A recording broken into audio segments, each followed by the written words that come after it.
Hello, this is SimRacing Corner and this is an Oculus Rift CV1.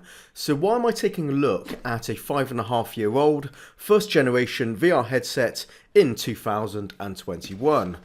Well, if you're looking to dip your toes into VR driving games for the first time and you're on a budget, you can pick up a used CV1 for a very reasonable price. The original launch price was $600 or £550 in the UK. I picked up mine for just £75. That was just for the headset and a single motion sensor.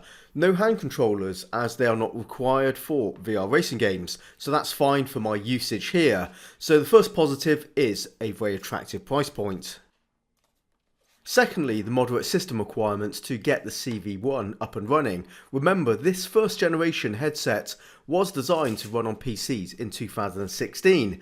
And you do need to take into account that VR driving games really do push PCs hard, and to maintain stutter-free motion and quality graphic settings requires a decent gaming PC. So the CV1 could be better suited for your hardware. We'll talk about this more later. And thirdly, the build quality of the CV1 is excellent, and mine is in still great condition after over half a decade. It's constructed from robust materials, it's lightweight, well balanced and very comfortable to wear. The head strap is easily adjustable, we get excellent built-in headphones and an IPD adjustment slider. Broadly speaking, top flight features you would expect from any modern VR headset. Let's move this on to the track and I will talk about my experiences using the Oculus Rift CV1 in a few driving games and how this headset compares to newer headsets and more. The first thing to know is the setup is straightforward. You plug in the cables, you download the Oculus software, run through a simple setup process and then you launch the driving game that has VR support and it will appear through the goggles. The headset and the single tracking sensor is 100% all we need for this sit-down VR gaming experience. The head tracking remains perfect. As for game compatibility, there's no problem there either, and going forward the CV1 will be compatible with new titles, whether they are served through the Oculus Store or Steam. Another box ticked there. The CV1 specifications state 110 degrees field of view and 90 Hz refresh rates. That's still a baseline which still holds up perfectly well today, and the OLED display panels produce smooth motion, colour rich visuals.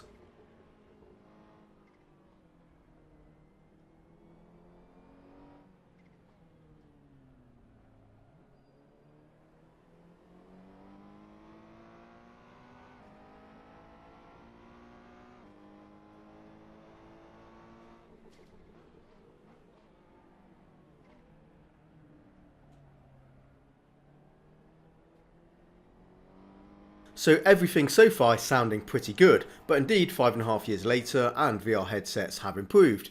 There's no doubt about that. And that leads us nicely onto the subject of resolution, going right back to 2016 when the CV1 launched.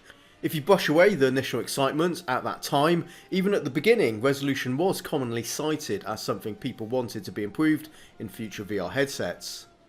At 1080 by 1200 pixels per panel, that's a combined resolution of 2160 by 1200. We're still talking about a lot of pixels packed into those small screens sitting in front of your eyes. The issue is the screen door effect, which is seen as an ever-present grid across the entire picture. If you want to know what that looks like, just use a magnifying glass on your desktop monitor.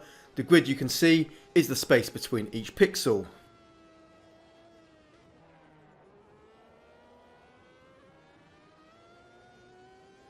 Among newer headsets like the Valve Index, Cosmos, Quest 2 and Rift S, display panel technology has been improved. More pixels, so high resolutions, pixels packed closer together and effectively eliminating or reducing the screen door effect to a point it's no longer talked about. So pretty much a thing of the past if you pick up a current gen VR headset. I'm not going to deny, between the Oculus Rift CV1, my Valve Index and my Oculus Quest 2, I most definitely enjoy the high resolution of those newer headsets. The sharper, more detailed image quality, no screen door, it does improve my VR experience. A clear difference, and VR is better for it, of course it is. But let's return to my statement at the beginning of the video. Price and system requirements. A second-hand Oculus Rift CV1 is amazing value for money and copes better with lower end PCs. And when it comes down to brass tacks, on the track I can see everything I need to see ahead of me clearly enough. Visually, the detail is generally good. The larger gauges on the car's virtual dashboard are readable, smaller labels and numbers are not. Trackside braking marker boards are clear and I have clear visibility into the distance. I can make out individual cars and the track ahead. The image is decently sharp and the 90Hz refresh rate provides the smooth motion you would expect. Overall, I'm perfectly happy with the CV1, it's doing a fine job.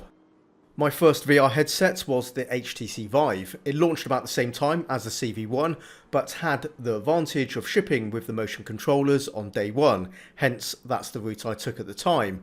The HTC Vive features the same resolution and also uses OLED panels. I no longer have the HTC Vive, but I can recall the screen on the Vive was a bit brighter than the CV1, but it did require an additional power adapter where the CV1 is entirely powered over USB. I assume that's the reason why. I also remember the lenses on the HTC Vive added a bit of blur to the image, which I didn't like much. The CV1 lenses don't suffer from that, the picture clarity is very good. Another thing I prefer with the CV1 over the HTC Vive is the comfort. Even with the deluxe audio strap, which is £100 extra with the HTC Vive, the CV1 is better balanced, remains less front heavy and means it's more comfortable, especially over long sessions. So after all my testing with the CV1, I think it remains a really strong package even today. The value for money and the performance is truly excellent. And honestly, even with the fact I own newer and better headsets, the CV1 does so many things right, I would quite happily continue using it. I had a really good time running the CV1, so 5 years on, is it worth it? Of course, most definitely yes. In 2021, still a most excellent piece of hardware. You're looking to find a bargain, you want to get into VR racing games for the first time, I would say try out a CV1, I think you will not be disappointed. Before we end this one, what are the two games I've been demonstrating today, as I'm sure some of you will ask? They have been Assetto Corsa and Automobilista 2, and I specifically picked these two games as they are the most optimised, best looking driving games in VR right now. There are other fantastic racing games out there that will run in VR, but these are my top pick driving sims with VR support. I'd recommend these two if you are unsure what to get. I already told you, VR driving games are highly demanding on your gaming PC, so to avoid disappointment, game selection is vitally important and not all the driving games out there with VR support run as well or look as shiny as these two. And we'll finish off this video on that tip. Thanks very much for watching, I hope you found this video useful. Please leave feedback in the comments, it's always good to hear your thoughts. I'll be back soon with something new. Until then, happy simming and bye bye.